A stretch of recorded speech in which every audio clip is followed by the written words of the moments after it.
Break. We are now ready to start with the Oval to Debris session.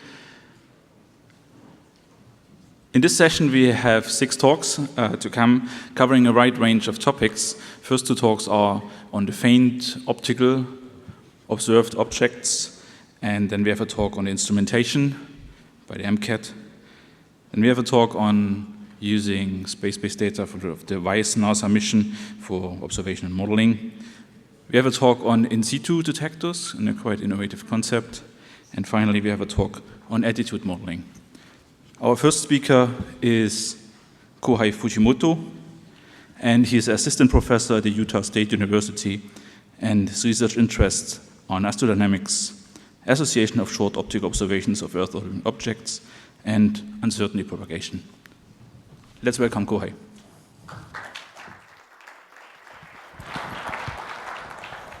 Hi. All right, mic's on. Thank you for the introduction. Thank you all for coming. So today I would like to talk about ways to find potentially faint objects in telescope imagery of resident space objects. So I got the inspiration for the idea from Masahiko, and then we went to talk to Toshi Yanagisawa at JAXA, who provided us the observation data we're going to be processing from the Taiwan TAOS telescope. But also, I'd like to acknowledge a whole group of people who helped me in who helped us in preparing this this talk, including but not limited to the folks on the chart. So thank you all very much. And if I forgot you, I'm terribly sorry, but you probably know who you are. Okay.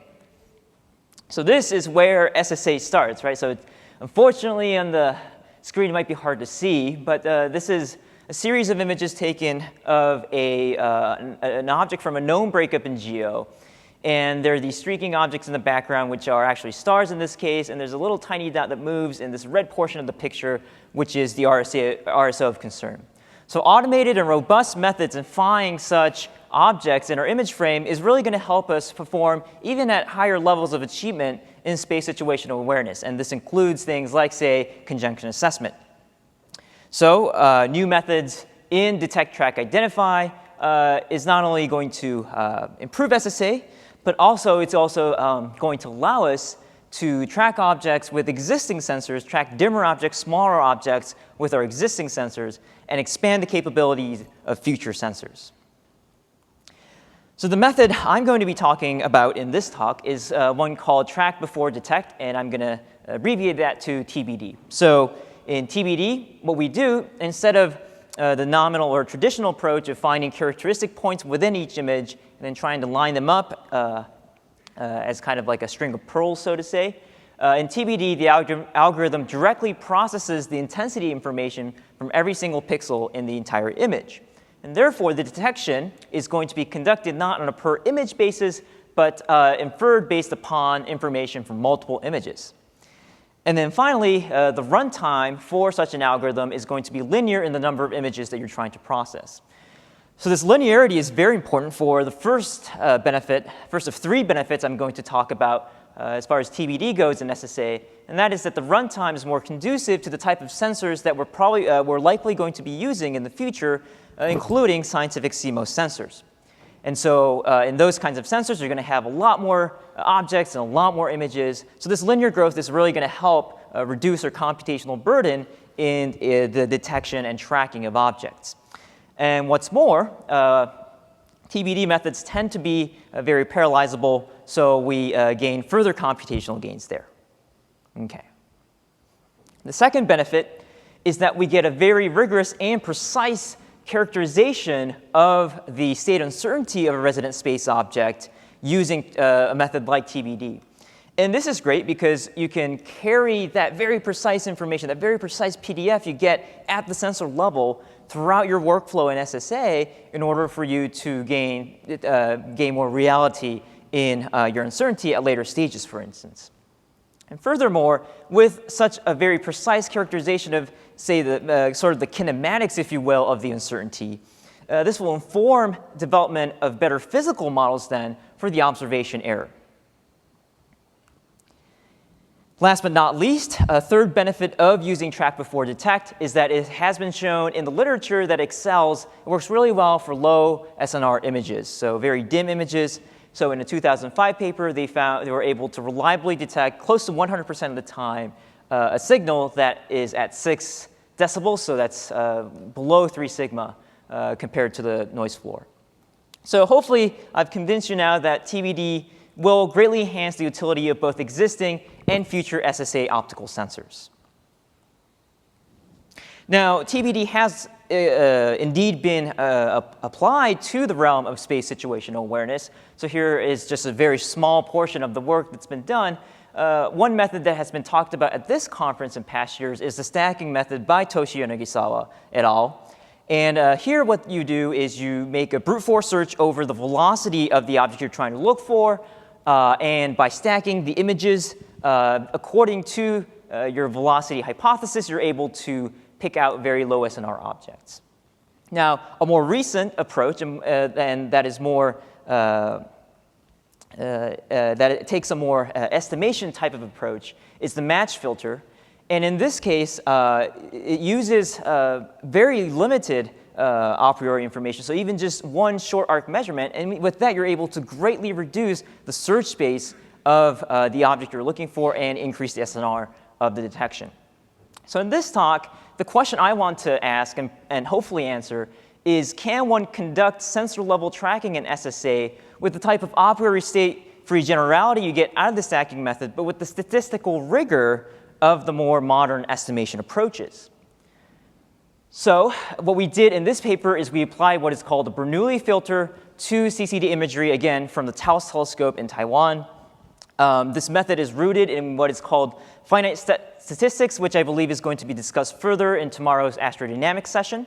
But it is a computational framework that allows you to conduct multi-target tracking, but still kind of hold on to the notions that we have in traditional Bayesian estimation. One can also explicitly account for the birth and death of a target, which is very nice for these dim objects, as these objects tend to kind of be detected and then disappear in the frame multiple times throughout a track. And then also, the Bernoulli filter has been applied to solving TBD problems outside of SSA. So there's a paper where they track a number of soccer players in a video, for instance. OK, so to briefly kind of give you an overview of what FIST is and what the general family of these filters, these random finite set filters are. In traditional Bayesian estimation, what one does is one implicitly implies that the measurements that are being made are of and only of the target you are tracking. So usually you have to kind of combine it with a preprocessor that does the object association in order for you to apply a Bayesian filter to a multi-target problem. So with a random finite set, or RFS filter, what you do is you operate now, instead of states, you operate on these unordered finite sets that include different states, a number of states. So then you characterize these finite sets based upon two distributions that are listed here. The first is the cardinality, so how many objects are there in my frame. And the second is the more familiar state uncertainty, the distribution of the states that is conditioned upon the number of objects that exist or that you believe exists in the frame.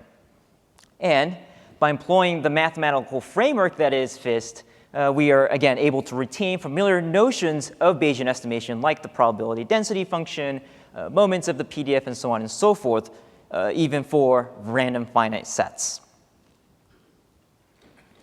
So what the Bernoulli filter is, and our particular implementation is the Bernoulli particle filter, it's telling you what the two distributions are in our RFS implementation. So if we look now first at the, there we go. If we look at the Bernoulli part of the name, that means that the cardinality distribution, the distribution that tells you how many objects there are that we are tracking, that is going to be based on a Bernoulli distribution. What that means is that we're going to specify and then subsequently estimate the probability that an object exists, and we're going to call that probability Q. The random finite set is either going to be empty, so there's no object, or there's going to be one object in the frame, and that's going to be called X, and that's the state of the object. And what this does is that it gives us a very distinct mathematical framework for us to separate, for instance, the measurement likelihood function, or the measurement model based upon whether an object exists or not, or your belief that an object exists or not in the frame. The particle part is related to the distribution now in the state, so the state uncertainty, and we're going to describe that state uncertainty based upon a particle or sequential Monte Carlo representation. So in this case, the probability density function of our states is going to be expressed through a number or an ensemble, if you will, of weighted particles.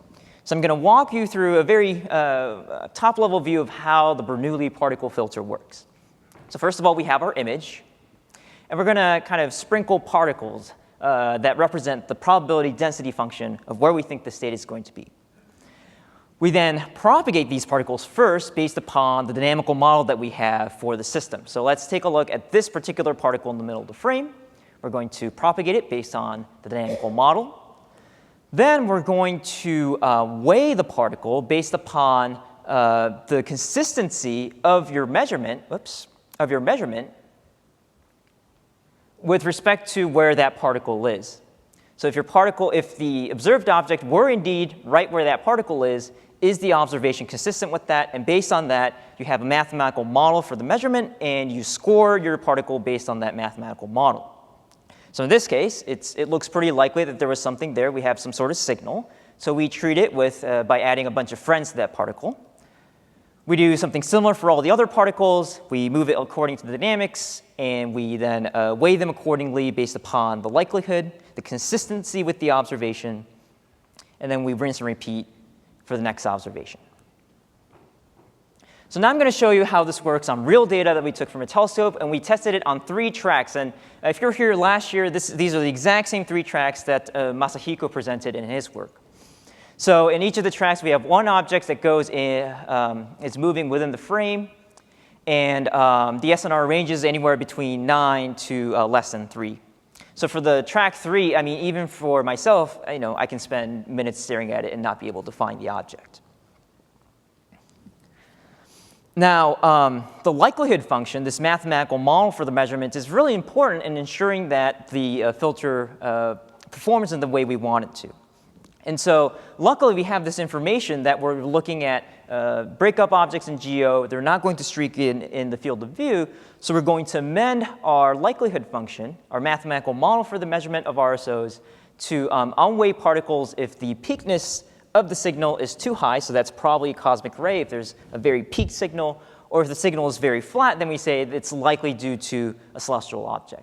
But unless we do something like this, you get something like the behavior of the filter looks something like in the video on the left here, where the computer is guessing for a while. So all these red dots are particles in your particle filter. So you can kind of think of them as guesses that the computer is making. And all of a sudden, there's this one spot where the computer gets really excited about. But the actual state is where these cross lines are, and it's toward the middle of the frame. So it's actually thinking that this point is a RSO, but in fact, it is just a cosmic ray. So again, the definition of the likelihood function is is an important task, and this is something that we're going to focus on in our future work. So if we do define these the likelihoods correctly and tune our filters, we do get very nice results for all the 3 tracks that you see here. So we have no operating information. We give it a uniform distribution initially. Now, admittedly, for track 3, we did have to give it a hot start in a 100 by 100 pixel region that is around the truth. But this is mainly limited due to the fact that we implemented our algorithm in New Octave, where we can only implement about 20,000 particles. So this was more RAM limited than CPU limited. Here is a result for after running the algorithm 50 times in Monte Carlo fashion. I define what I mean by convergence in the paper. But the general trend is that as the SNR goes lower, the reliability or the probability that the algorithm will converge on the true state does go down. But this is expected behavior. We see that the filter is having a harder time in the velocity space because, again, our likelihood does not include information in the velocity space. So for instance, if we were able to teach the mathematical model that, hey, if an object is streaking, there's some velocity information, this result will improve. And also, we believe that if we're able to fully automate the filter parameter selection, this will further improve reliability. Okay, so that wraps up my talk. The question we wanted to answer was whether one can conduct sensor-level tracking in space situational awareness with a priori state-free generality and adding the statistical rigor of filtering approaches to such a problem. We implemented what is called the Bernoulli filter, and there were 3 benefits that we were hoping to get out of it: reduce the computational burden, especially for these high frame rate types of images, provide consistent uncertainty information that we can propagate throughout the SSA workflow, and then find dimmer objects in our image. We were able to successfully implement the Bernoulli filter and process observations from a telescope, and we also found some future work that we need to work on the likelihood function, improving the parallelization of the filter, automating the parameter choice, and so on and so forth.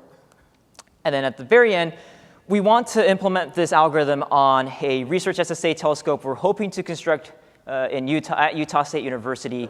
This will be a wide field of view telescope, so hopefully we'll see a lot of objects and be able to test our algorithm on a larger data set. Okay, with that, I conclude my talk. Thank you very much for your attention.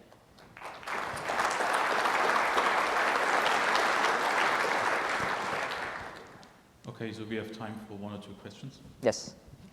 Kohei, do you have a feeling for how robust the technique would be if you, say, have 2 small dim objects in the same image moving relative to each other? Right, so that's a large a limitation of the Bernoulli filter, is that you have to assume that the objects do not overlap. So yeah, that's a very good point. We did assume in this work that the objects did not overlap in the time sequence that we had. Okay, next question. Can I say one thing? The question is if the object is tumbling and is visible in one frame and then missing in the next n frames, do you still recover it? If you only have one image of it, that would be rather difficult, because then it would be hard to, at least statistically, have convincing evidence that it was not a cosmic ray event, for instance. If it kind of comes in and out of the image, that is more likely that this methodology would work. Okay.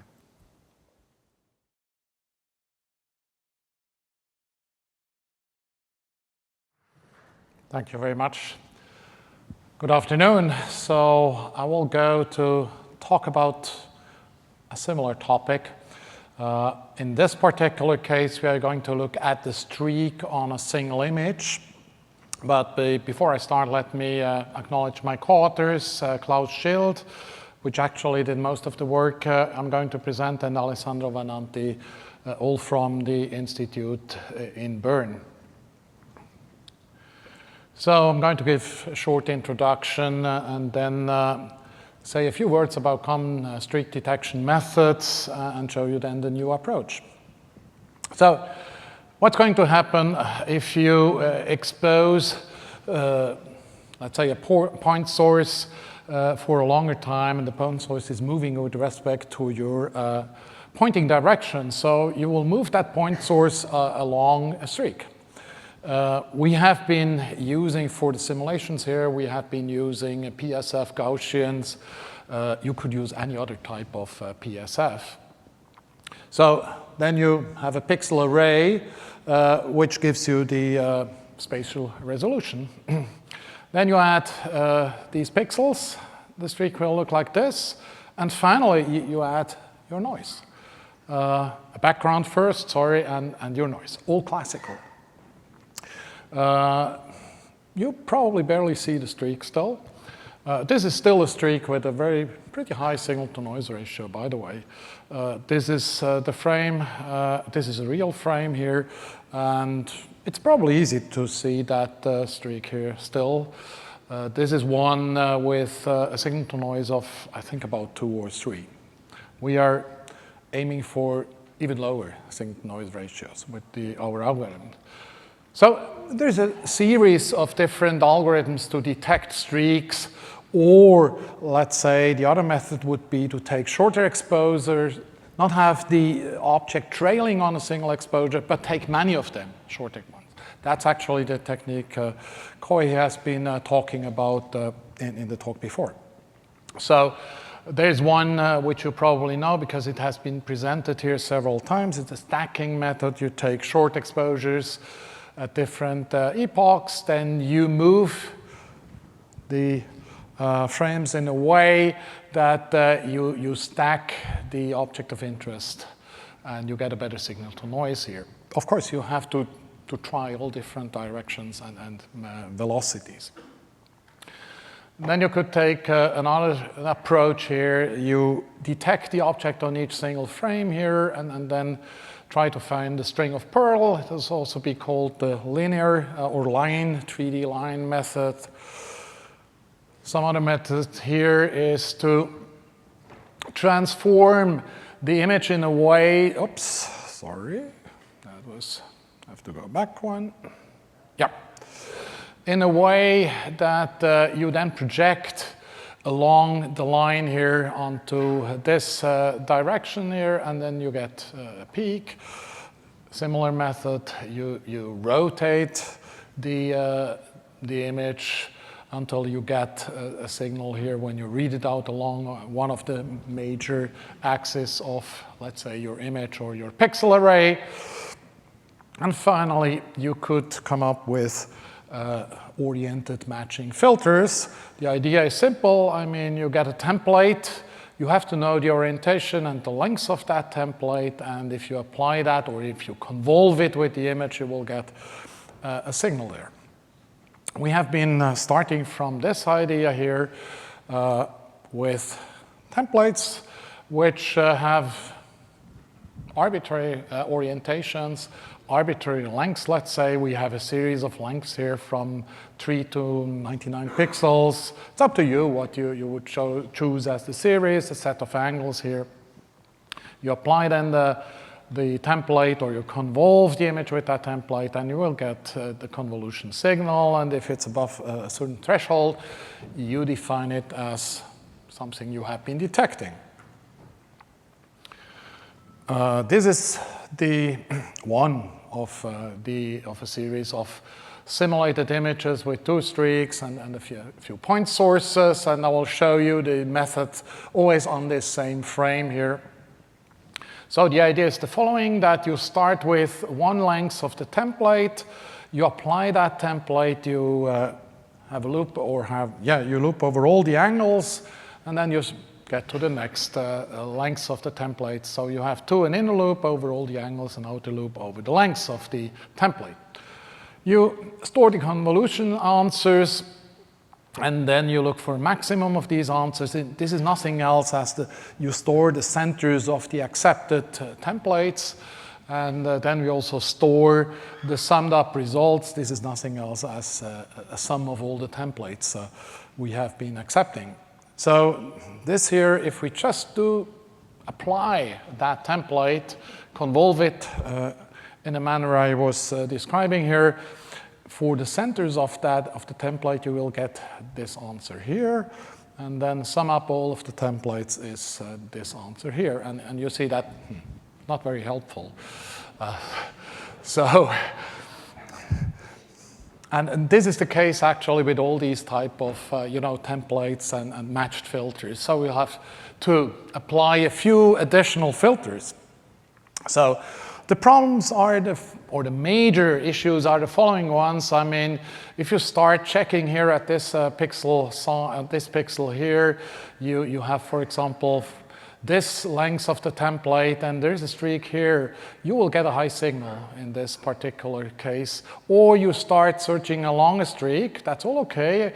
If you increase the template length a little bit, then there is a star in the surrounding, you can have a flip of the angle with a higher signal than within the streak. And finally, the one problem you face all the time is what's really the length of the streak. You will get still a lot of signal when your template is longer than the actual streak. And so these are the type of problems we're going to address with a series of filters. So the first is actually that we look at the history of the angles here of the template. So So we take a history of the best angles for the different lengths, and we don't allow now this angle to flip by a great extent. So this is reducing what we call this angle switch problem. This was the previous result. By applying this filter here, this is the new result. Quite an improvement, but still not what you could work with now. I mean, so we have to apply an additional filter. And this is a very different one. We are clipping the signal of the entire frame here at a certain level, and you can show that this is possible in a way that you fully preserve the detection probability. We do this on a statistical basis, so it's not just an ad hoc set or an ad hoc parameter we set here. If you do that, you remediate some problems with the very bright point sources. This is the result before. By applying this filter now, we improve quite a bit, but we still have this angle switch problem here, and here we have some point sources connected with a streak. So we go on, and the next question is, how does the signal evolve when you increase the length of your template? If you do that for different situations, for example, inside a streak, if you increase the template length, you will steadily increase your convolution signal, and then you're inside the streak here, and it stays more or less flat, and then it will decrease if your template is much longer than the streak itself. If you have a region close to a star, it looks very much different. This signal goes down pretty quickly, and on the background, this is very obvious. The signal drops, falls very rapidly. So you can use that history of the streak by applying some conditions, and again, these conditions are based on statistical, on probabilistic methods or arguments. So it's not an ad hoc selection of this parameter. So this was the previous result. If you apply this filter, it improves. And finally, you somehow have to control the lengths.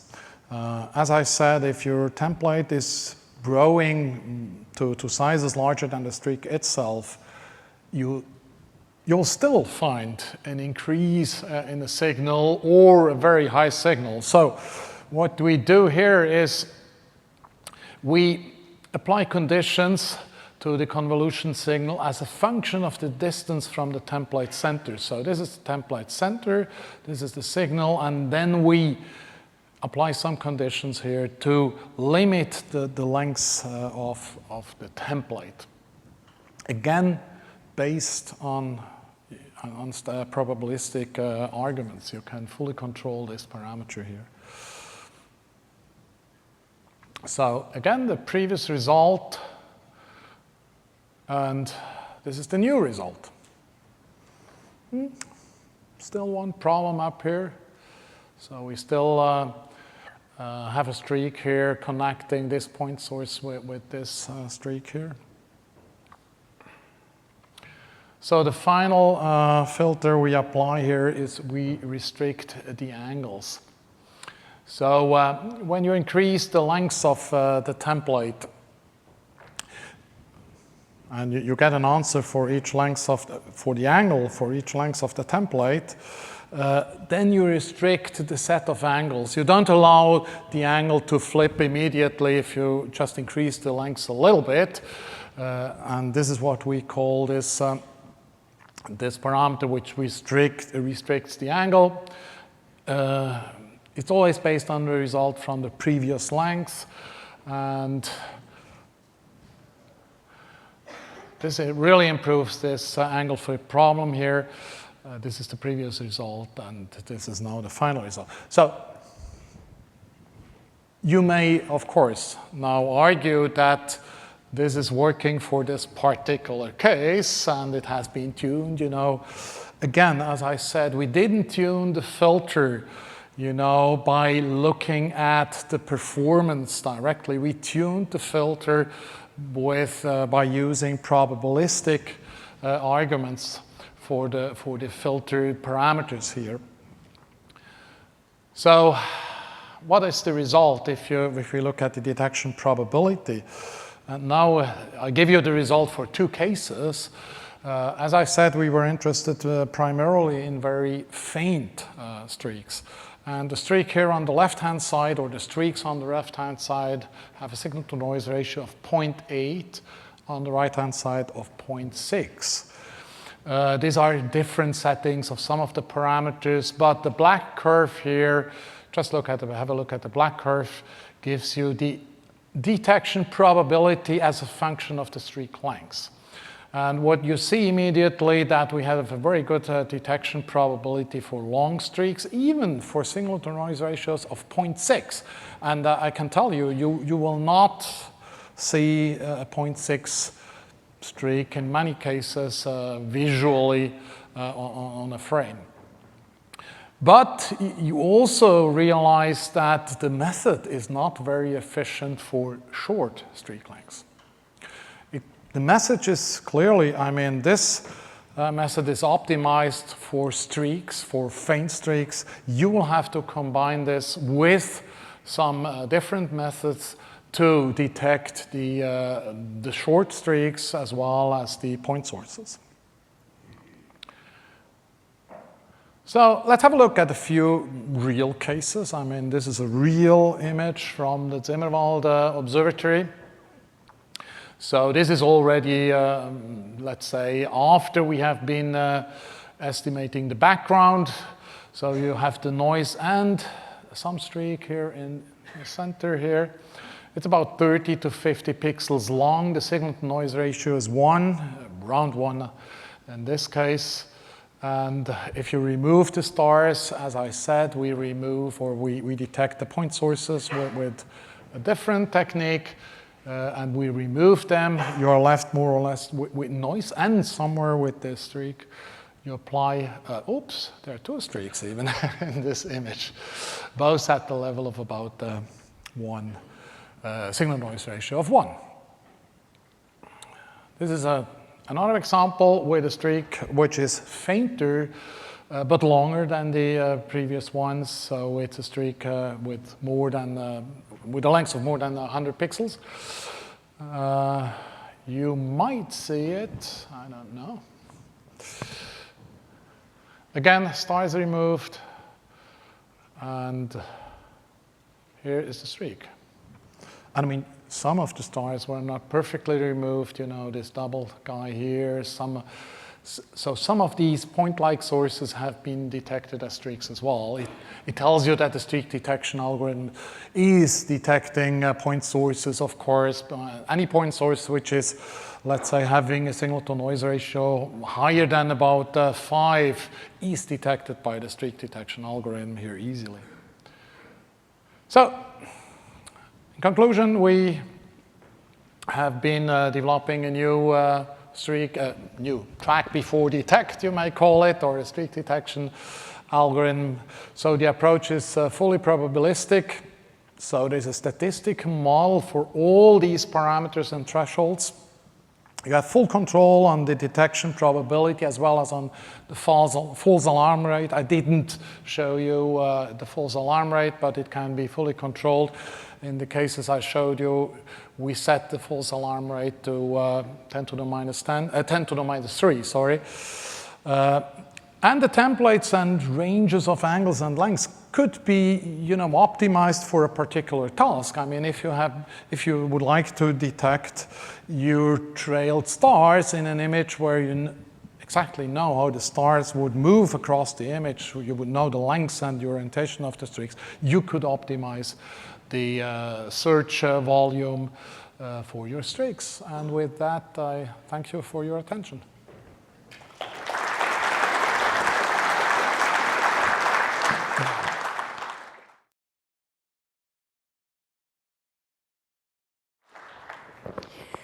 So the MCAT project is long in coming. I understand that it came into fruition, or at least the idea came into fruition about 15 years ago, and there are probably a lot of people in this room who had part in that. So for all of you that are precursors to the current team, thank you for your input. And when I first started coming to AMOS, I promised Paul Curvin I would never give a talk about AMOS before the system was up and running and functional, so I'm glad to say that I have kept my promise. The system is functional now. You can see the full list of co-authors on the list here. You can see that we have a very strong team. I took over project as PI and Lisa as the project manager about 2.5 years ago. And so there's a lot of history to MCAT that we're riding on the coattails of. So thank you to all of these people. My main team in Houston are the contract staff right here, Heather, Brent, and James. And Heather is the contract side optical lead counterpart to myself. So thank you to all of those who have taken part in the project. So location, location, location, right? Everybody's interested in LEO in this group.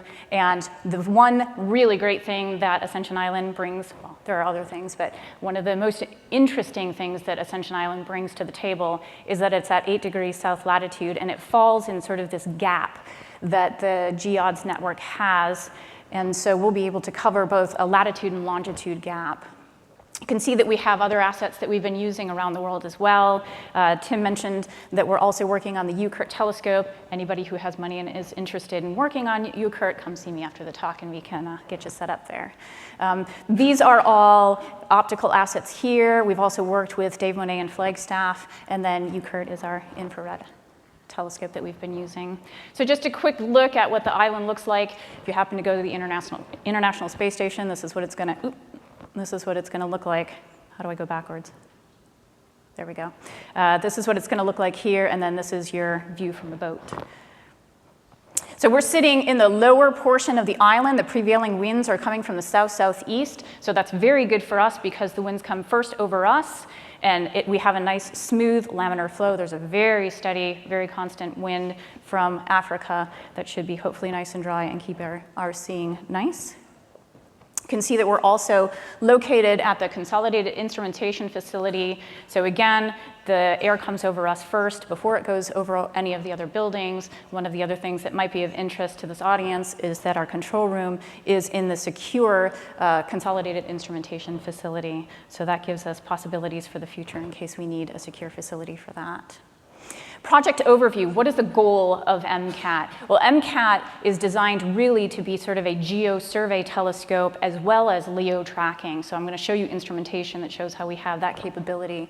The goal is to really statistically characterize the undersampled regime. We in the Orbital Debris Program Office are not in the business of cataloging, rather sampling and understanding the population of debris statistics. So we'll be surveying, detecting, tracking at all different orbital regimes, and we have instrumentation that allows us to do that. So how do we get there? We have several modes of operation, and the modes of operation can be designed either for a sort of survey mode, and you see that the GeoSweep and the orbit scan are the LEO and GEO equivalents of doing surveys. If we're interested in really characterizing individual objects, we have the ability to track whatever TLEs we happen to have. Stare, detect, chase is this idea where you look up at the sky, you wait for something to streak by, you have real-time calculations that show you where it's going, and then can follow along with that observation. And then finally, coordinated observations. There is a 1215 radar at Ascension, and we've already started talking with some of the military folks about potentially trying to do coordinated observations, hopefully to some point at time understand, radar cross-section versus optical cross-section. And you'll see that we are in the process of also building a second, smaller telescope, Raven class, so that we'll be able to do simultaneous observations with 2 different telescopes and 2 different filters, and then we get all the data back via the Discus satellite network. So the performance at GEO, some of you may have seen this plot before. Pat Teitzer has been running the MODIS telescope down in Chile for quite some time for us very effectively. And you can see that we have uncorrelated targets here and here. And MCAT's going to sort of fit in this regime where we're going to hopefully be able to hit some of the fainter objects at GEO. And then our little mini cat is going to fit sort of in the 16.5 regime. And you can see where that falls in terms of size. And whether or not we get to that actual size will be determined based on atmospheric conditions. If you're interested in estimates of what we think we're actually going to get, you can go back to the 2013 AMOS paper and take a look at that. And this shows you sort of an overview, and this is not to a linear scale. This is 100, 1,000, and then 36,000 here. So this is why it ramps up like this. But you can see that in an ideal situation, if our atmospheric aerosols aren't too bad, we may be able to get in the 2 to 4 centimeter size regime for LEO, and hopefully down to somewhere in the 13 to 20 centimeter size regime out at GEO. So how do we do this? If we're going to follow LEO, we have to have fast tracking instrumentation. So that starts with both dome and telescope. The dome was created by Observadome, and it's the same company that created all the GEODS domes that have been really well suited for no major downtime in the last 35 years. And it can track so quickly that we actually had to ratchet back how fast the dome moved to make sure that it, doesn't overdrive. So it's a very fast tracking and has no problem keeping up with the telescope. Yeah, so that also means that if a rain squall starts coming in and you have this natural inclination to turn the telescope in the opposite direction of where the dome is pointing, your dome is going to catch up with it so quickly that you're going to get rain on your telescope before the dome closes. That's how fast it tracks, which is nice, unless it's raining. So instrumentation for the telescope is a DFM telescope.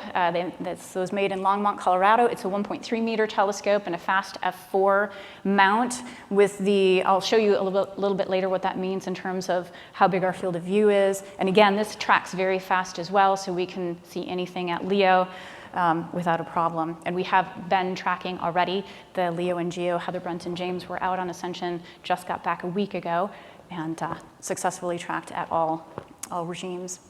The instrumentation for the prime camera is a spectral instruments camera. The spectral instruments has a closed loop cryotiger, runs at about 100 C below zero. It does have TDI capability, which is very good for geosurvey mode. You can see that our CCD gives us about a 41 by 41 arc minute field of view, and it's run with a uniblitz shutter.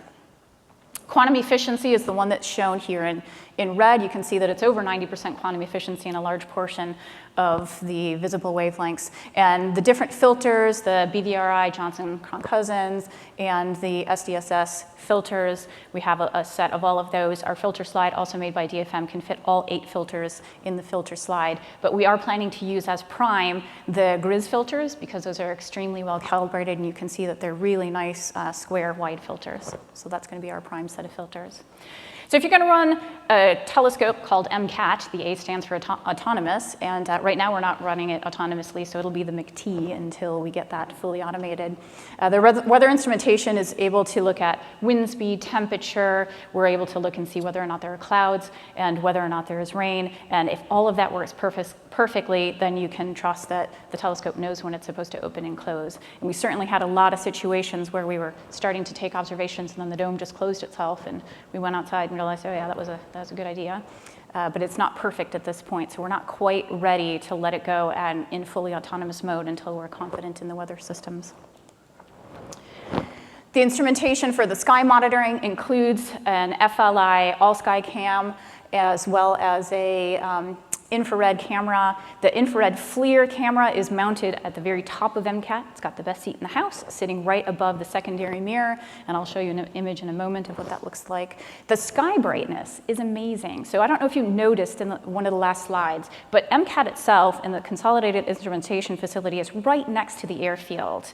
And as we were told on Ascension, if an airplane's on the ground, the airfield lights are on. And the airfield lights are kind of like, football field stadium, for all of you Gator fans. So, and it's really, really bright, and so I thought, oh my goodness, what is that going to do to our sky brightness background? In case you are unfamiliar with what these numbers mean, it is code for extremely dark. So with the airfield lights off, we get all the way down to 21.7, and for the people who have a little bit of background in that I've told that, they've sort of gone, wow. Really, so I'm very excited that the sky brightness, even with the airfield lights on, we're at 21.3, which is an incredibly dark sky that competes with other astronomical observatories. The winds are very sustained, 17 to 20 miles an hour, and that's good for laminar airflow to help hopefully stabilize our seeing. The estimates that we did before we went on sky were about 1.5 arc seconds, and so far from our week's worth of data, it looks like 1.5 arc seconds is actually a pretty good estimate. So when we first finished getting the whole telescope installed, and we put the camera on the back and connected the cryo tigers, we heard psh, which is not what you want to hear. So that was the cryo all degassing, and I thought, I guess that's what PT30 smells like. That can't be good. So we've now sent that back for repair. It's been fixed, and it is on its way back to Ascension Island right now. In the meanwhile, we took this as an opportunity to get a second camera up and installed on telescope that has a different capability. So now we have a very fast readout camera, so we can do light curve studies of debris and rocket bodies and things like this. We put that on the back of the telescope in just about a month ago, and we got our first light image back on August 25th, and did some tracking the week after that. Mentioned also that we have a FLIR camera. The FLIR camera is designed so that we can figure out whether it's photometric or not photometric. And you can see, for those of you who are not astronomers, this is non-photometric. All of this white here is all the clouds, and you can see that you can very easily translate brightness into sky so that we can put into our headers whether or not the sky was photometric or at what level it was non-photometric. We also are putting a much smaller system, a 0.4 meter system, that's 16 inches for those of you who think in the English system. It's an Officina Stellar, which is an incredibly robust, really nice telescope with a very fast tracking German Astelco mount into here. So this is basically a Raven class system, and you can see that the field of view matches really nicely with MCAT. So we'll be able to do simultaneous observing one computer running both telescope, 2 different filters, so we can get simultaneous filter imaging, which is really great. Has the exact same set of filters available to us, and we have all of the parts and pieces that are ordered. And it started off with our seeing monitor telescope breaking. Darn, so we had to find a new system, and we took that, again, as an opportunity to step it up and create a real Raven class, really nice secondary system. Again, the quantum efficiency, it's the one in the yellow here, and in much of the visible, it is also greater than 90% quantum efficiency. So we have a really fantastic camera to go with this system. For timeline, you can see that we are here at sort of the acceptance testing phase. Last year, about this time, we first broke ground on MCAT. So it was really just a year ago that we started, pulling dirt out of the ground. And the telescope is now fully working, fully functional. We had the dome put on in sort of the March-April timeframe, and then in April-June, the telescope timeframe. I spent about 6 weeks of time on Ascension working with DFM to get the telescope installed, which was an awful lot of fun. And Tom Glesney, for those of you who know him, was there on the island for about 3 months. So if you haven't seen him around for a while, it's because he's been helping us get this installed. So acceptance testing started in June, first light with an eyepiece first, followed by the engineering video camera was on June 2nd, and then immediately following that, we ended up with a camera failure, which happened, of course, immediately before we had an open house for the entire island. Good timing. Nevertheless, of the 855 people on the island, over 300 showed up to see MCAT, which was a lot of fun. August 25th, we had first light, and Leo, Mio, Geo, GTO, thanks to Brent, Heather, and James, we were able to track all of those, and I'll show you a couple of images. But before I do that, I just wanted to do a quick run through that shows you the construction phase, because when you build a telescope, that's part of the exciting part. So this started back in September. We had the framing done sort of by the end of 2014, early 2015. Putting in the rest of the walls. You can see they did a really nice job of creating what, when I drove up, I was like, ooh, it's actually even beautiful, the walls that they put up. Dome went on in the March-April timeframe, followed by the telescope pier going inside. You can see that these are some pretty massive pieces and some pretty odd pieces for those of you who have seen a telescope. This looks nothing like a telescope when you first walk in the door, but it turns out it is. So this is putting together, starting to put together the optical tube assembly inside. And then putting in the primary mirror. This is where I spent a huge amount of my time, is putting in all of these there's 36 axial counterweights and 16 radial counterweights and hard points, and by the time you add it up, it's, over 300 size 8 bolts. And if you've never put never sees on the bolt, let me just tell you, it takes a while to put never sees on every one of those bolts and get that installed, not once, but twice. So it wasn't that an interesting game. Here we have the primary mirror being lifted. You can see Ian in the background, and the inside showing what the primary mirror looks like. Here we are lifting up the primary mirror up into the second story and what the primary mirror looks like from the back. So it's very well balanced with all of those counterweights. This is the secondary mirror. The secondary mirror itself is 125 pounds. The primary is 800, and the whole system is 20,000 pounds. It's Ian Huss, for those of you who know DFM people here, and then Mark Kelly, the software engineer from DFM. So here's, we are mating the secondary mirror, which is behind here, the focus housing to the optical tube assembly.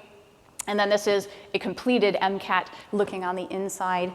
And what you want to do is you want to put your smallest person in the telescope to look how big it is. So that's what we did with this one.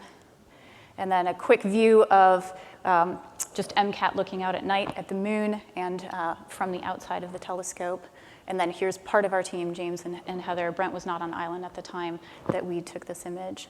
But first light, everybody's excited. NASA's very happy that we have first light image. The very first light image that we took was something that we could track sidereally. It's a planetary nebula in the southern hemisphere called the Bug Nebula on the left. And then immediately after that, we went for a satellite to see whether or not we could track. And indeed, we are able to track. So that's very exciting. And then you can see also a LEO pass. This is a pass of one of the very first, in fact, it was the first recorded fragmentation in orbit back in 1961. And you can see that the image itself shows the little piece of debris sort of moving around a little bit. We do have some tracking issues that we're working on resolving with DFM right now, so I'm hopeful that we can resolve that issue in not too much time. And this just shows you a little bit about, where is that, what does the orbit look like for this particular rocket body, and still nearly a couple hundred fragments in the catalog. So next, I showed you the timeline of where we are. Next, we are fixing the cryogen system in the October-November timeframe. In December, we should get that camera up and running. And then the whole mini-cat, MCAT, the smaller telescope. We haven't decided on a name yet, so some of us call it mini-cat. R-cat for Raven-class telescope. Maybe, I don't know, M-kitten. Let me know your favorite, and maybe we'll take a poll by the end and come up with a good name for it. So this is what we look like here. This is MCAT, and this is our little mini-cat. It's going to go next. And this is before and after. So we're very happy to have a nice new facility. And I'm happy to take questions if you can cue the video in the background so that they can see a little bit of the version of MCAT moving around. Thank you.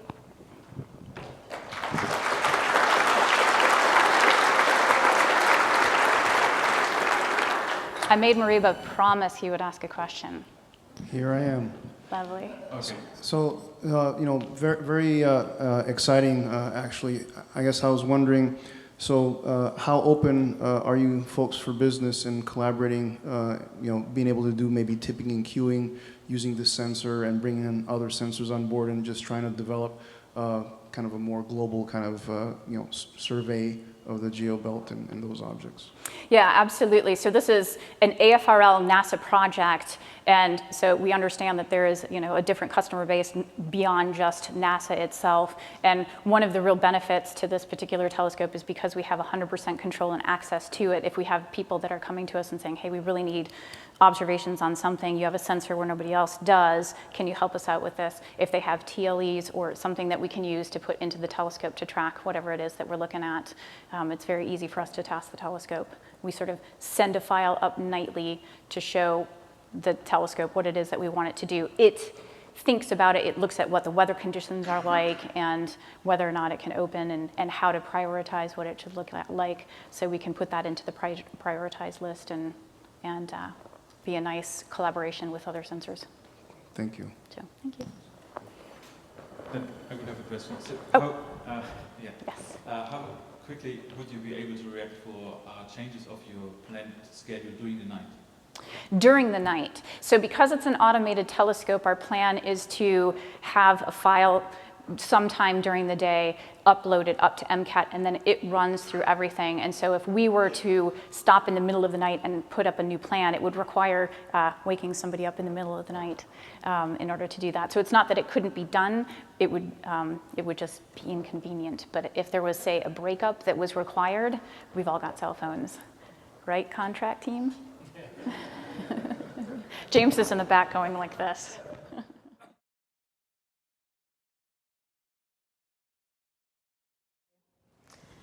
Welcome, everybody. I will be discussing considering collision analysis in the geobelt, especially using the NASA WISE data.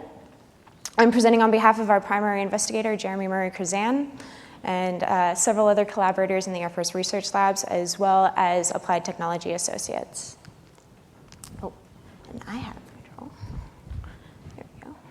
All right, we have lots and lots of acknowledgements. If we've forgotten anybody, I'm terribly sorry. We are still very thankful to you, especially to our collaborators within AFRL who got us the initial data, and of course NASA WISE for providing the data in the first place.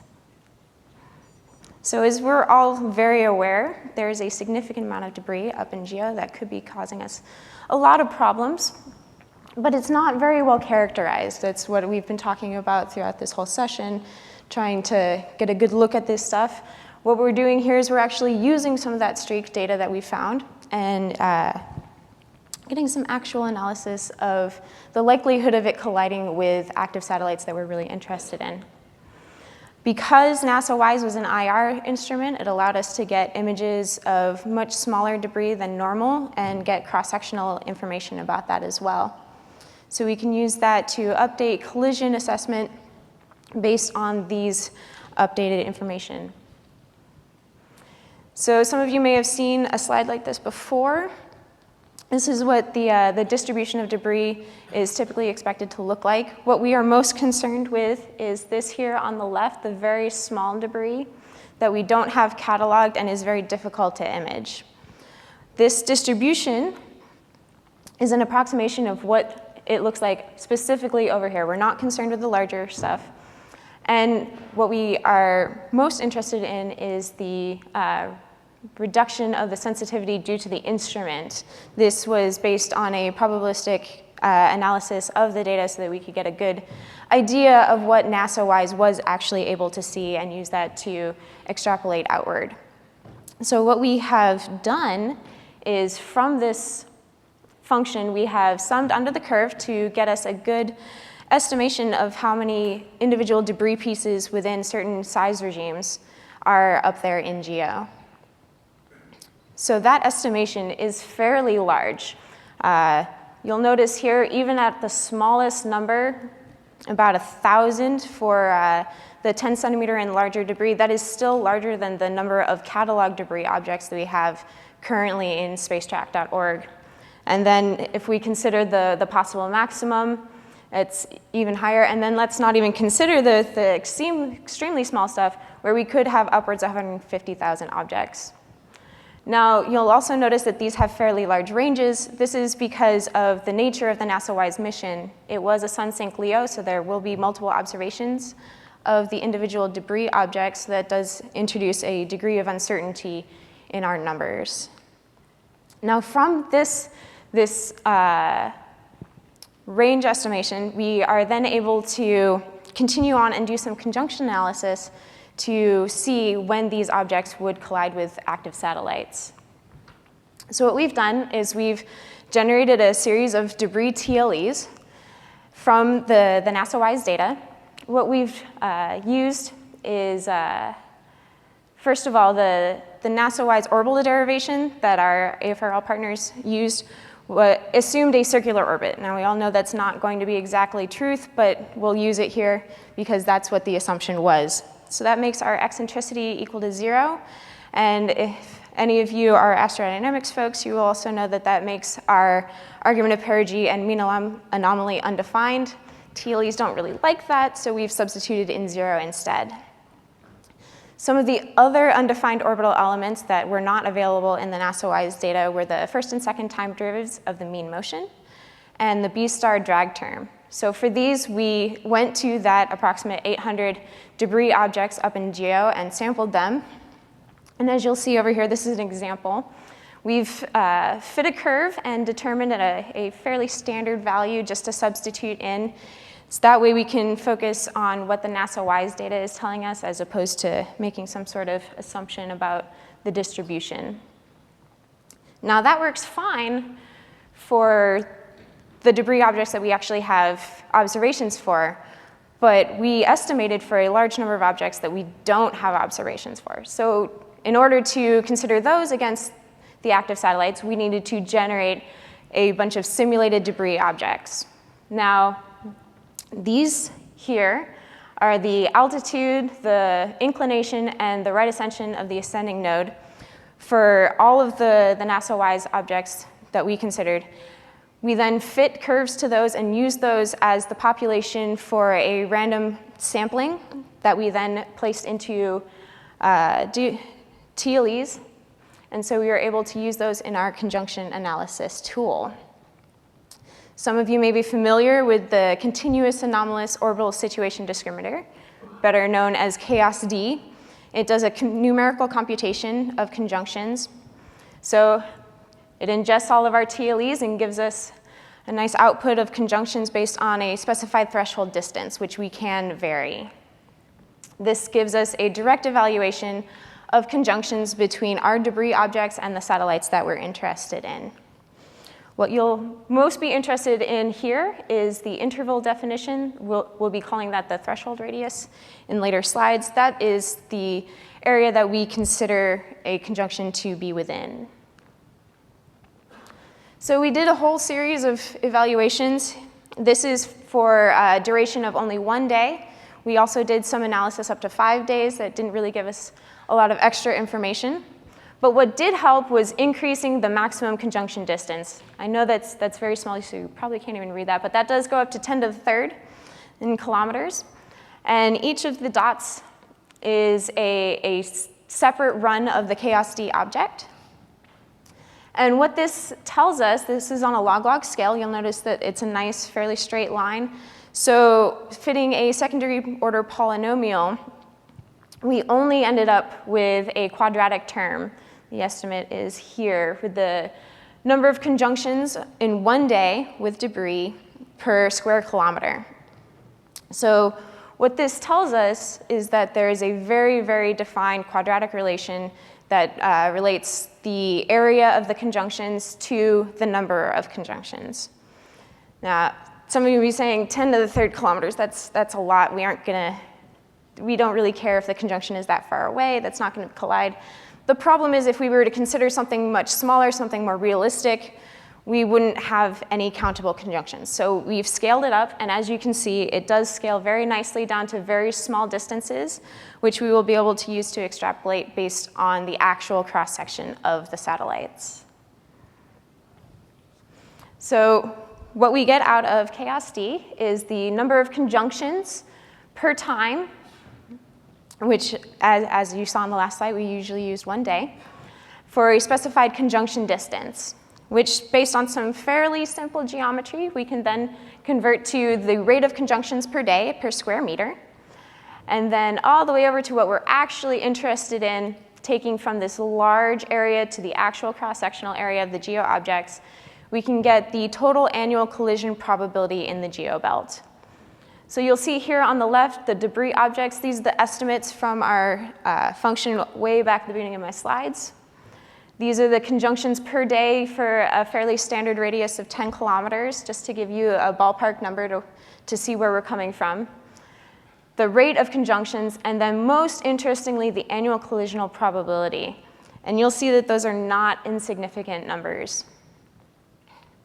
So, apparently these are some old slides. It doesn't have my numbers on here, but what it would have said is that these are very comparable to some previous research, specifically Heckler. If you were to scale up his estimates for 1,000 objects, that would be very, very similar. It would be 1 times 10 to the minus third probability versus for our 2,855. I'll go back so we can see that. You can see that it's right in the same magnitude, 3.7 times 10 to the negative third. So these are reasonable numbers based on previous research. However, it is more rigorous, which means that we can trust these numbers a little bit more. And we can really see that, yes, these collisions that we all keep talking about, they really are a cause for concern. We've got approximately a 33% chance of something 1 centimeter hitting an active satellite, which might not be a concern, but it might actually. It might cause lots of problems. So non-negligible probability of collision, this could cause us some serious problems. And that concludes my slides. I'm happy to take any questions.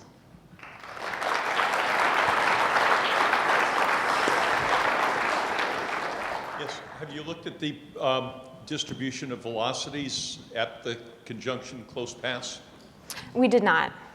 That yes. may be the exclamation point to your work. That would be the exclamation point, and hopefully we'll be able to look at that in some further research. This was just an initial, how can we even use this NASA-wise data to look at the probability of conjunction? Yes? As you probably know, the ODPO released the latest version of their ORDM debris model for near Earth. And now that we've been kind of using it in the industry, there seems to be a mismatch evolving between, if you believe the densities that are there, we should have had more collisions than we've actually observed. And when I look at these numbers here, especially if I convolve your annual number over a period of 15 or 20 years, it would seem that we should have had more collisions in GEO than we've documented.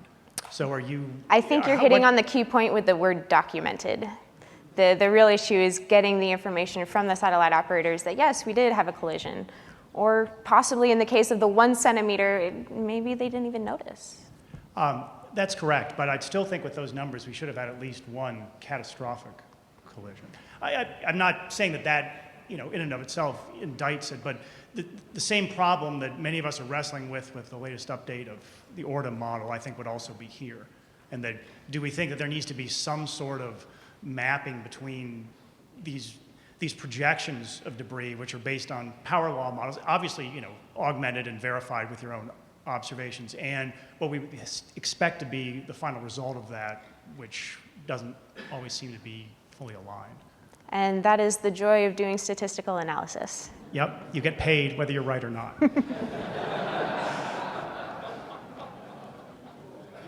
Yes? Hi, I worked on WISE, so I'm glad you're using it for another reason. Are you taking the observations when they're looking for asteroids just serendipitously? I don't believe we have any plans on doing that research, but you never know. Future research plans. So you might ask them just to look for things for you, or you're just going to take observations when you can? I don't know of any plans to specifically ask for any observations. I could ask for you if you want. Well, I may have to call you up then. Okay, so I also have a question. Did you check for any selection biases of the raw data and the assumed observation scenario in the analysis of the data? Can you be more specific? You had a certain observation pattern, and it may or may not be the case in your analysis that this pattern introduces a bias, a selection bias in your statistical analysis? It's always possible. In my slides I didn't have a map, but WISE did tend to concentrate very closely around the geobelt, so we would hope that if there was a bias, it would be in the terms of seeing more rather than missing things. Okay.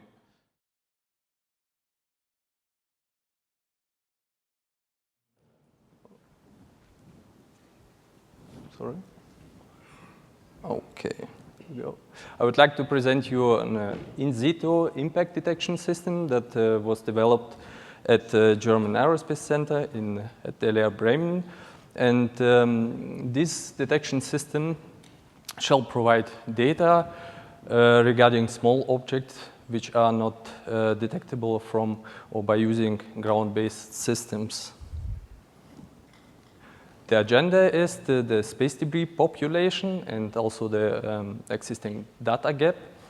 They developed in situ detector concept, and they performed hypervelocity impact tests on this detector and achieved results. And also our plans regarding the on-orbit verification of the system and conclusion and outlook. As you know, the activities over the past 6 decades led to creation and increase in space debris population. Here you can see basically the simulation results derived from the ESA tool Master 2009. What you can see is the size of the objects and the quantity of these objects. The last column gives some indication regarding possibilities for data acquisition, but also effects in case of collision with such objects. The environmental models to get appropriate validated environmental models, we need to get some data for it, but regarding especially the small objects, we do not really have enough data to validate it. This is true for the European master model, but also for the NASA model, ORDEM. In the past, what data we had, it's that from the retrieved hardware mainly. In case of master, this table gives you an indication which data came from for the validation purpose. As you see, we have some dedicated orbit and mission duration here only, and this is, we just have a lack of data available for validation. Yes, considering this need, we developed an in situ detection system. This system, we call it SOLID, and SOLID stands for Solar Generator-Based Impact Detector. And the functional principle of this detection system is shown on this slide. And the core element of the detection system is the solar panel, and with solar cells on it, and we have also an electronics box which is integrated into interior of the spacecraft. Once an object hits such a solar panel, it might be micrometeoroid, but also orbital debris. It might lead to anomaly in the electrical power subsystem, but also in the attitude control system. And the electronic will monitor those systems and compare the behavior of the systems to predefined disturbance behavior. Once an event has been identified as possible impact, the panel, the solar panel will be analyzed regarding presence of damage on it, and the result of this analysis will be the determination of the location of the damage on the panel, but also the size of the damage. On this slide, I would like to explain how the implementation of the detection method to the solar panel we performed. We have here simply some copper lines integrated in between the insulation layer, which is placed behind solar cells, and in impact event, this damage could range from the solar cell down to the detection layer and cuts these copper lines. And by using our electronics and the software, we can detect which number of lines is actually severed and how many lines are not more available or severed. So, and the estimation of the particle which caused actually this damage is based on ESA developed damage equation, which I will explain you a little bit later. So to test this method, we manufactured a prototype panel and tested it at hypervelocity impact test facility at Fraunhofer AMI in Freiburg in Germany. What do you see here is basically the target chamber of the space gun facility. We have here the test panel and the electronic to detect the impact, and some equipment to analyze the hypervelocity impact procedure. So to be sure that we are hitting the cell that we wanted to hit, we used the laser pointer in the background of this facility, and we just adjusted the panel to the position. So now I would like to show you a video how it looks like. This is actually 1.5 millimeter object which hits the panel with 5 kilometers per second. And as you can see, 1 millimeter objects are able to penetrate honeycomb walls about 20 millimeters thick and produce maybe some anomalies inside the satellite or damage some vulnerable components like electronic and so on. Here are some examples of produced damages on solar cells. On the left-hand side, we have one produced by 1.5 millimeter object at 5 kilometers per second. And on the right-hand side, we have damage caused by a glass projectile of 500 microns in diameter and 4 kilometers per second. And these slides gives you an impression or is a qualitative comparison, I should say, of the solid solar cells on the left-hand side and the Hubble Space Telescope cell on the right-hand side. We have here the conchoidal cracking diameter, which is in this case 3.5 millimeters, and the hole diameter of about 1 millimeter. It's only qualitative comparison because we simply don't know what was the velocity of the object that hits this Hubble Space Telescope solar cell. So, and now I would like to introduce to you the ESA-developed damage equation. This is actually this damage equation here, and this is here the graphical representation of the damage equation. On the y-axis, we have the conchoidal cracking diameter. You remember, this is actually this one here. And on the x-axis, we have the projectile diameter.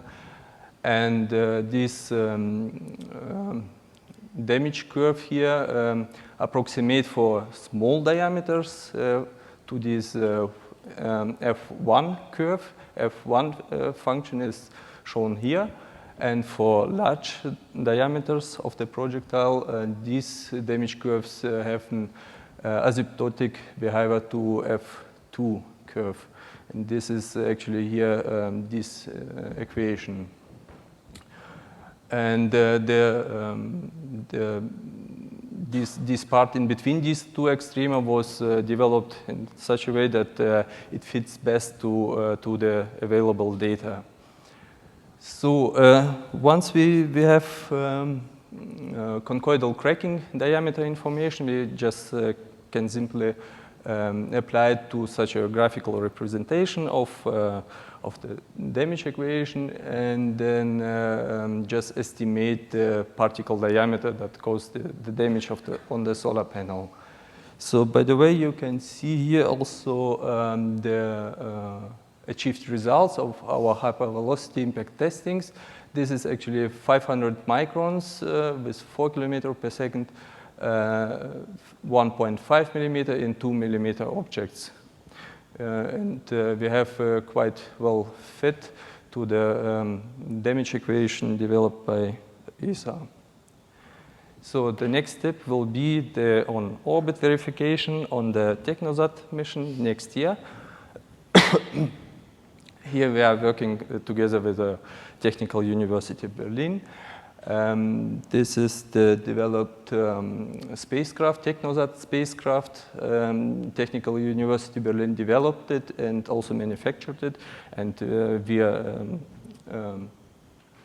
from Dela's side, gives or provide this spacecraft with a payload, solid payload. And here you can see the schematic view of the system architecture of SOLID. We have here the board computer and 4 panels for this mission. On this slide, you see the already manufactured panel equipped with solid sensor. And one such a panel has about 200 square centimeter detection area. Because we have 4 panels, at the Zoom, we have about 800 centimeter square detection area. And here you can see an enlarged view of the detection grid. We have, as I explained, X and Y traces here. And Yeah, I performed also an impact rate estimation for this mission, and the parameter for the Technosat mission you can see here in this box. For this analysis, I used also the ESA tool Master 2009, and the result of it you can see in this table here, actually. What you can see here is the projectile diameter, dp, the number of expected impacts, and the interval in between the impacts, and the theoretical distinction between orbital debris, SD is a space debris, and micrometeoroids. As you can see, for small objects, about 100 and 200 microns, we could expect about 12 impacts per year, and for 200 microns, about 7 to 8 impacts per year. And these data should be at least sufficient to validate the model at these diameters and at this time period, and also at the given orbit. So now I would like to conclude my presentation. We have performed so far hypervelocity impact tests, and the results fits well with ESA developed damage equation.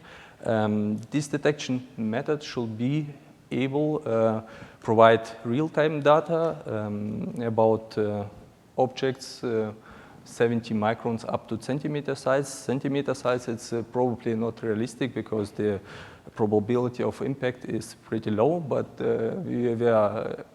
we think what is realistic is to get some data regarding 100 microns up to millimeter size objects. And, but in principle, it's possible also to detect centimeter object, depending, of course, on the design of the spacecraft. We manufactured already test panels for the Technosat mission, and they pass right now on the EQM testing, and the on-orbit verification panels are prepared for the manufacturing. If we don't have any trouble with the testing, then we can just go further for the manufacturing of flight hardware. The software development and implementation is also almost completed. This task is done by the University of Würzburg. And the primary aim of the solid method is we would like to implement this system on a lot of spacecraft in different orbits, just to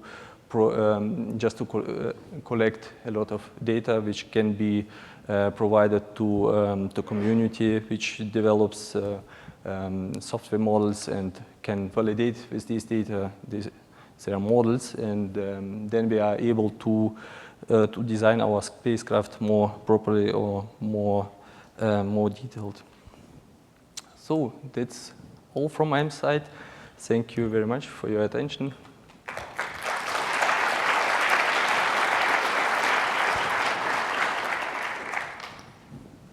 So we will have time for 2 questions. Hi, thank you for the presentation. I was wondering, is the goal to characterize the debris population, or is it to inform the satellite operator of what's hitting it? Actually, you can do both. Prime aim of us was to provide data regarding possible impacts. But of course, if you have information regarding the impact, you can use it also for operation of the spacecraft. So, okay, I guess the motivation of the question is here you have extra weight and extra cost. What motivates the use of the technology? Right. I'm not sure if I got your question. If you're going to an operator of a spacecraft, someone who's building a satellite, what motivates them to pay for the weight and the cost in order to characterize debris, for example? I mean, is that motivation in place? Of course, the system costs a little bit, but as you saw, for this specific spacecraft, we are talking about 300-500 euro per solar panel. So if it becomes some kind of standard application, the prices will be decreased, right? So this is... Thank you. If you get 2 impacts, which doesn't seem particularly likely early on, is it possible that you can short the solar array through the lines associated with your detector? Especially for this detector, we developed a slightly different principle. I can explain it to you maybe by take some piece of paper. It's probably easier, but in principle, we are able to show that on the same line there are several impacts. Okay. Not in any case, but in most of the cases. Yeah. Kyushu University in Japan flew the QSat late last year, and it's a debris sensor that looks very much like yours. I don't know if it uses the same principle. Yeah, I know that. Yeah. Okay, thanks. But it's not part of the solar array. No. The basic idea is to use the structure of the panel because it's already there. So.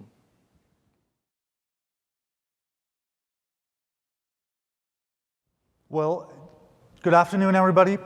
I will give an overview, a brief overview of a tool we are currently developing. It is not functional yet, but I want to talk about the software architecture and the modularity we are trying to achieve, and of course the capabilities the software will have when it is operational. So, space debris attitude simulation with our in-orbit tumbling analysis tool, YOTA. I will start with a short introduction on the topic, then afterwards talking about the software architecture, design, the software requirements, and shortly on the simulation that we want to do with the environmental models included, the user input that has to be provided, and the effects and attitude propagation that will be done. I will show a short diagram or a diagram on a preliminary analysis we did with our reentry and breakup code Scarab on a Delta II second stage regarding the major influences in LEO, and afterwards I will talk about the simulated measurements or synthetic measurements that the tool will create and how that can be used to validate the tool using real observations. I will give a short outlook for future improvements of the tool, and in the end I will summarize. So there is little knowledge today on the attitude state of decommissioned intact objects in Earth orbit. Observational means have advanced in the past years, but they are still limited with respect to an accurate estimation of the motion vector, orientation, and its magnitude. And especially for so-called active debris removal missions planned by ESA's Clean Space Initiative, for example, for the ESA Envisat spacecraft, such knowledge is needed, and of course with high accuracy. So we are part of a project that is led by the Astronomical Institute of the University of Bern.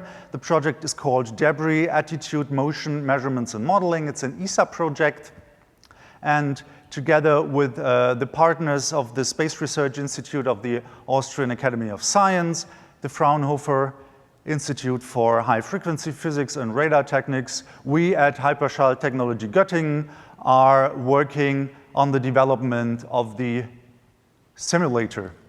So the project goal is to achieve a good understanding of the attitude evolution and the considerable internal and external effects that occur in LEO as well as GTO. And to get to that point, the attitude state of selected targets will be characterized combining multiple observational methods. For that, the Astronomical Institute of the University of Bern is providing or carrying out optical observations with light curve measurements. The Austrian institute, the Austrian partner, is doing laser ranging measurements of the selected targets, and radar measurements and signal level determination is done by the Fraunhofer Institute with their tracking and imaging radar TIRA. Coming to the software itself, we have several software requirements that we have to fulfill during the development. As I said, the relevant internal and external forces and torques shall be included in the simulation. Namely, this is the aerodynamic drag, magnetospheric and internal damping, of course, solar radiation pressure and the gravitational influences, as well from Earth and Moon and the Sun. And also, there will be the possibility to have optional, predefined AOCS behavior of the, spacecraft, let's say, and predefined outgassing and impact events. The software will be highly modular, meaning that the simulation of particular effects may be turned on and off as the user chooses to. Except for the Earth gravitational forces, this is just necessary to have an orbit, of course. And the modularity of the software will provide a high flexibility for environment models used, giving the chance to implement and easily use updated or new models. The software will be capable of providing short-term high accuracy simulations as well as long-term trend prediction, meaning in short term, several days of attitude simulation for any tumbling space degree or defunct spacecraft, providing essential information for the so-called ADR missions or for observers, And the long-term trend prediction capability will focus on eddy current damping or other long-term damping effects. In the end, the software will be able to generate synthetic measurements, such as light curves, optical images, radar images, very simplified radar images, of course, provide an approximate radar cross-section and solar laser ranging data that we can then compare to real observational data and measurements. Here you can see the process hierarchy of the software. The software will be controlled by the host process, which manages the input to the separate simulation modules, the propagation of the orbit and attitude itself, as well as the post-processing if it is selected. There will be an option for the post-processing being carried out at a later stage.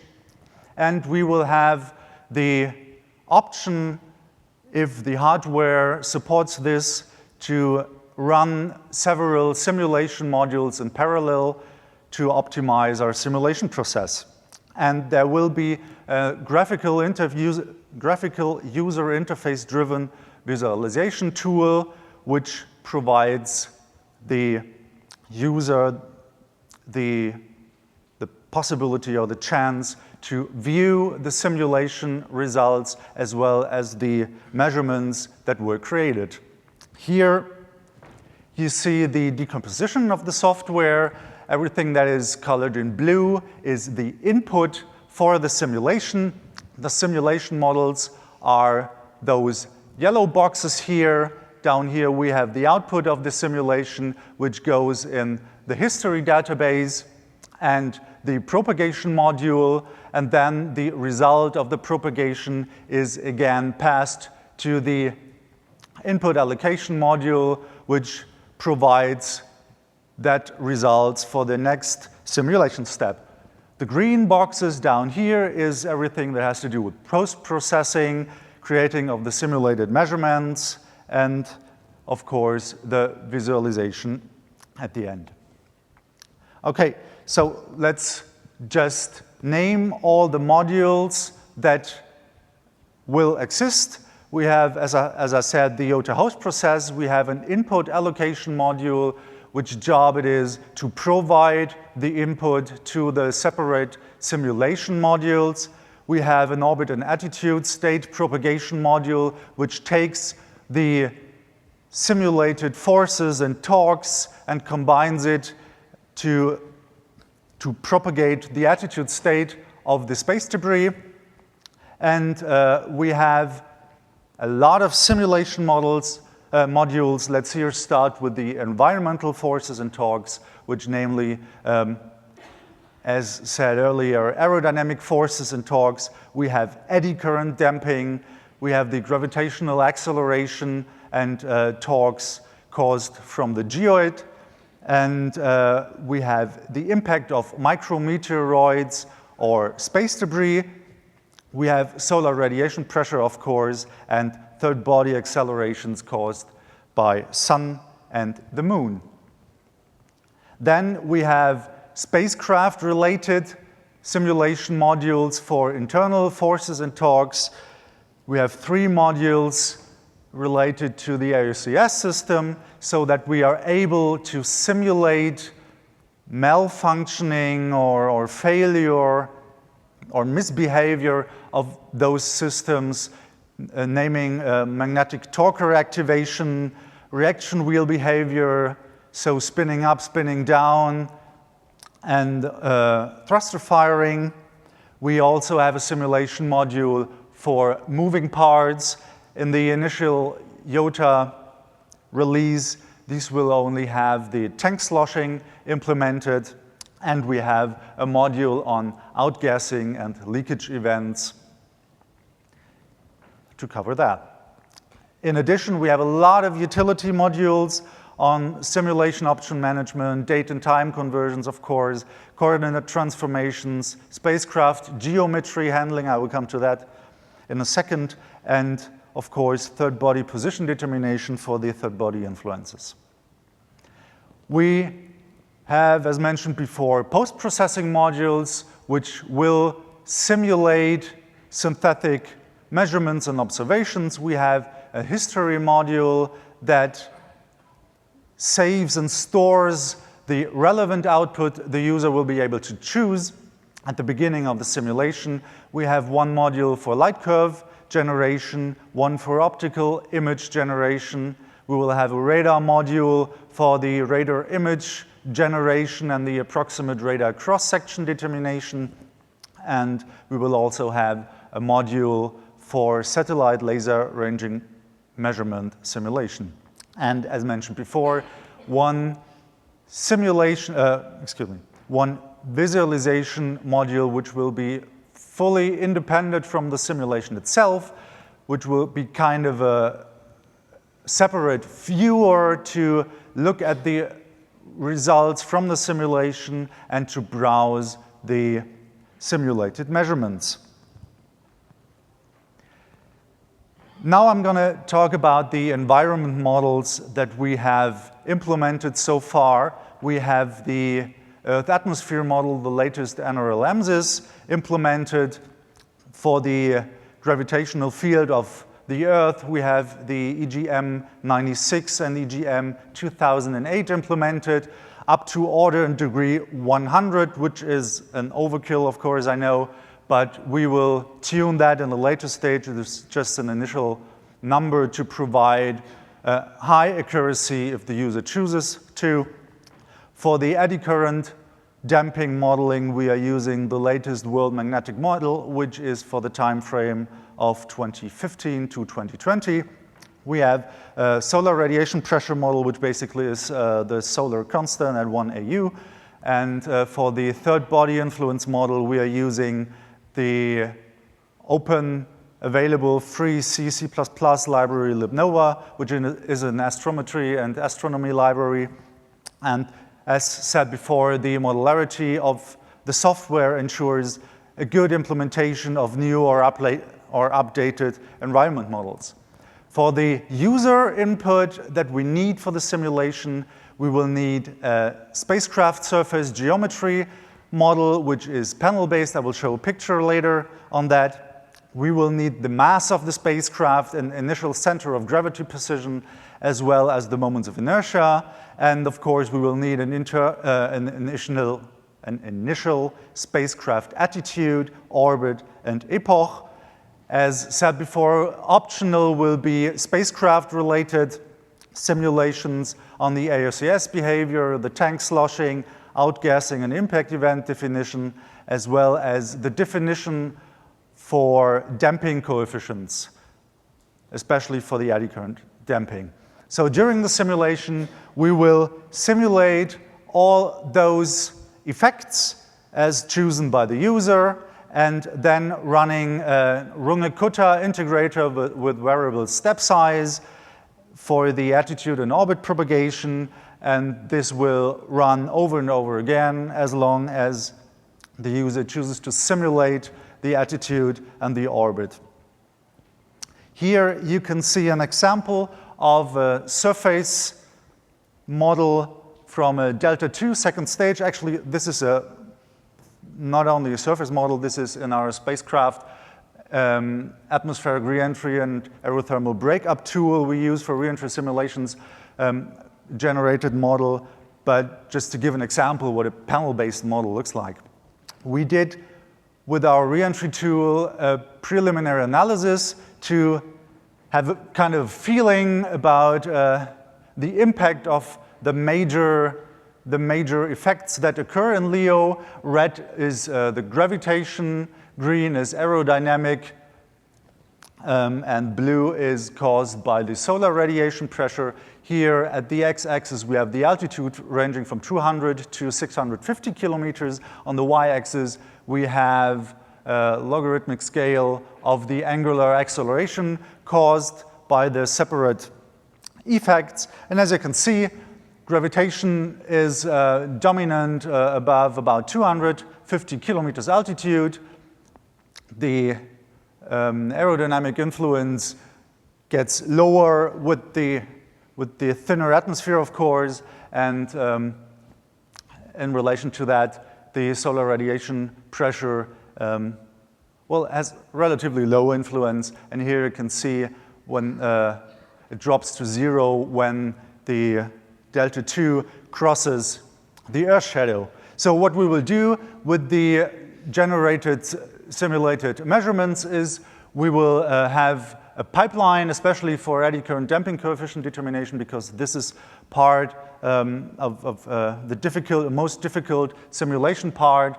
We will compare the simulated measurements to the observation data and then rerun the simulation. There are several ideas for further evolution of the software. We may increase the model granularity, doing optimizations there with a sensitivity study for the significant harmonics degree in order for the gravitation models, as well as an improved eddy current damping model. The initial version will only have a simplified eddy current damping with very, very simple shapes, boxed shapes, cylindric shapes, or spheres. We thought of future implementation of space weather effects, but this will be limited to the atmospheric model influences. There is a short discussion in the paper on that, and there is an idea for an uncertainty analysis integrated in the software. So to summarize, YOTA, our in-orbit tumbling analysis software, is a work-in-progress software tool to simulate the attitude and orbit motion of intact decommissioned objects in Earth orbit, considering all relevant internal and external forces and torques. We will have short-term high-accuracy attitude simulation as well as long-term trend prediction. We will, in the end, generate synthetic measurements, and there is, of course, potential for future improvement of the software.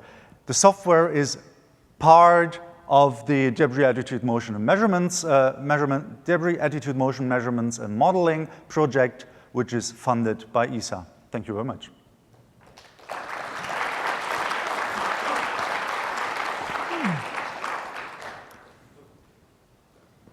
Thank you, Ronnie. So we have time for questions, of course. Yes, I actually have sort of two. One is in your requirements, you didn't mention anything about the materials properties, the reflectivities, emissivities. Yes. Those are important for modeling disturbance torques. That's right. Well, if you are lucky and have construction data of a satellite, let's say, having the surface geometry model as well as the material information on all the surfaces, you can do that. But the software will take the approach to also simulate space debris. You won't have the actual information, what you have on the surface, what kind of materials. So the initial version of the software will go with a general approach. So we will have a fully diffuse reflection for the light curve and you modeling. Accommodate shadowing and things like Yes, of course, of course. We will have implemented the self-shadowing of the spacecraft as well as shadow of the Earth when we...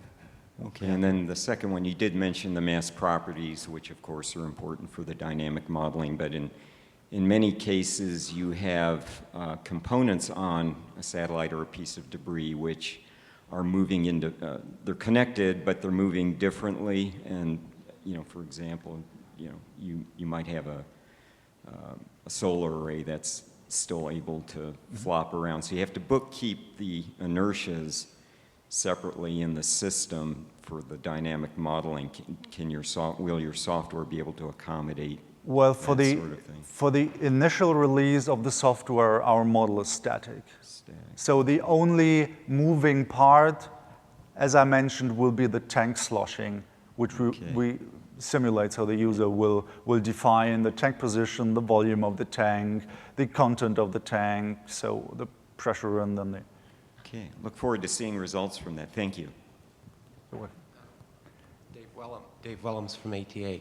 I have a similar concern in just even doing the optical characterization. The energy flux in different directions is going to affect the momentum transfer to the object, and also the down conversion of optical absorbed radiation into thermal radiation is going to really,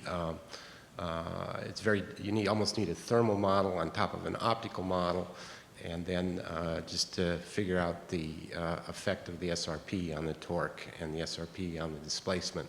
So it's an amazing exercise in a variety of different time steps, but hopefully you have good results. But I think just the optical characterization itself is a very difficult exercise, and you need bireflectional distribution function data just to do the energy conservation properly, and making a BRDF conserve energy overall. Integrated photon scattering angles is very difficult.